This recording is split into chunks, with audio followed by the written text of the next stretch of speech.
warahmatullahi wabarakatuh. Kami dari kelompok 2 akan menjelaskan tentang konflik kerusuhan Mei pada tahun 1998. Apa sih yang mendasari, apa sih akar konflik dari kerusuhan Mei 1998? Yaitu yang pertama adanya diskriminasi atas kaum Tionghoa seperti rasisme, lalu ada krisis finansial Asia, lalu adanya KKN yaitu korupsi dan nepotisme, lalu yang terakhir ada tragedi Trisakti.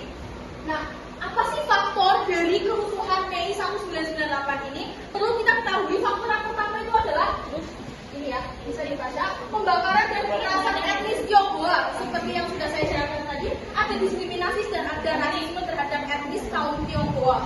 Lalu yang kedua ada penyerangan etnis Tionghoa dalam pembersihan anti komunis. Jadi waktu itu Indonesia menganggap bahwa etnis Tionghoa ini adalah komunis, makanya mereka ini diserang dan dibersihkan dari Indonesia. Lalu yang ketiga ada ekonomi global yang memburuk. Yang keempat ada korupsi yang merajalela, itu masuk dalam KKN.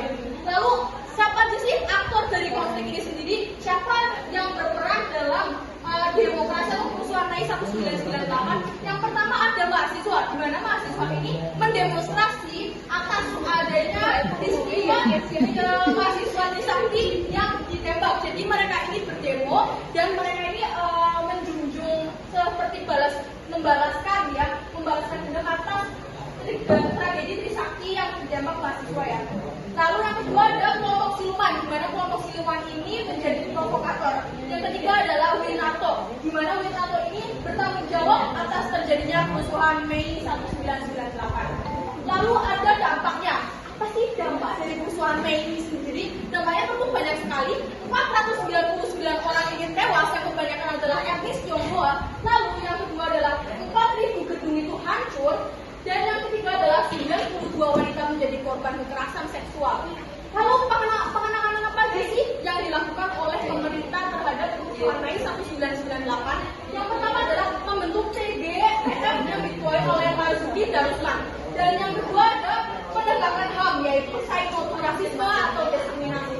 Dan akhir dari kerusuhan Mei 1998 ini ada pengunduran diri Presiden Soeharto, pembentukan kabinet reformasi, pembangunan di bawah pimpinan B.J. Habibie, lalu yang terakhir adalah kemerdekaan Timur Leste.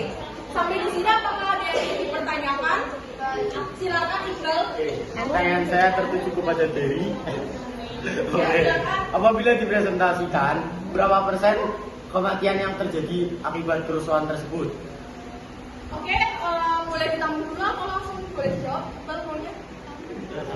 Oke, boleh saya langsung jawab ya. Sudah saya jelaskan tadi bahwa dampak kematiannya ada 499 orang tewas atau bahkan lebih. Karena yang tercatat di dalam yang sudah saya baca jurnal-jurnal itu adalah 499 orang yang tewas. Lalu ada 4.000 gedung-gedung itu hancur akibat ada demonstrasi atau kekerasan, lalu penembakan dan lain-lain. Dan ada 92 wanita itu yang menjadi korban kekerasan seksual. Mungkin bisa lebih ya. Apakah jelas, Iqbal?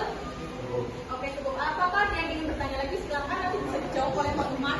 Apakah yang menjadi alasan utama peristiwa kerusuhan Mei 1998? Alasan utama adalah pembakaran dan kekerasan etnis Tionghoa, penyerangan etnis Tionghoa dalam pembersihan anti komunis, ekonomi global yang memburuk, dan korupsi yang merajalela. Kurang jelas atau sudah jelas? Apa kurang? Jadi, boleh saya jelaskan lagi ya. Yang mendasari konflik ini terjadi ya, kerusuhan ini terjadi sudah saya jelaskan tadi adanya diskriminasi atau rasisme terhadap etnis Tionghoa sendiri, di mana itu mendapatkan kerusuhan dan juga demonstrasi besar-besaran. Jelas? Cina dianggap komunis. Iya. Apakah ada yang bertanya lagi? Iya, kelompok ini belum bertanya. Tapi Bawain ingin tanya kan video ya? Iya. Kan itu etnis Tionghoa. Lah itu kenapa bisa menjadi rasis itu karena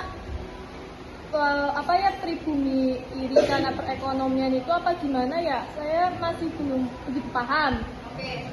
Negara Cina sendiri sebagian besar menganut paham komunisme. Ya, jadi orang awam Indonesia itu menganggap mereka itu sebagai komunis yang bakal merusak negeri kita. Padahal belum tentu itu benar. Seperti ini tadi, penyerangan etnis Tionghoa dalam pemeriksaan anti komunis. Jadi Indonesia ini pertama awal-awal itu menganggap mereka adalah komunis, padahal nyatanya itu tidak. Itu. Apakah jelas? Bisa. Apa ada yang ingin bertanya lagi? Mungkin dia ingin bertanya. Oh, silakan. Saya ingin bertanya. Monggo. Tapi yang menerima semua. Apa? Afif.